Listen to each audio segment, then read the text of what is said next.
The first foldable phone is officially launched by Royole Technology, the world to introduce a bendable smartphone named as FlexPai.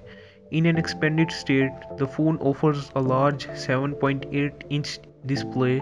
In other cases, it folds in half and it turns out a regular smartphone with a screen about 4 inches. The world's first foldable phone is officially launched.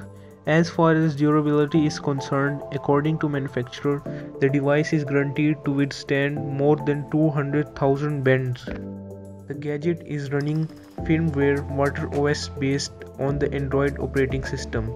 It adapts to resize the display and supports dual display. For example, in the folded state, one application can be launched on one side and another can be launched on the other side. In addition, smartphone can be put on table in the form of a tent to watch videos or launch a smart screen. The device is powered by a 7nm Qualcomm Snapdragon 8150.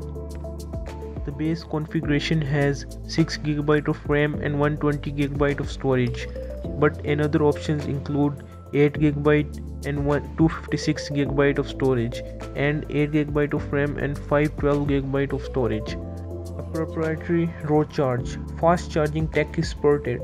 It goes from 0% to 80% in an hour. This new phone will be in the price range of $1290 to $1433, which doesn't seem so high considering that some Android flagship cost that much without a next generation cheapest or foldable design. Thanks for watching my video. Like my video and subscribe to my channel. Peace.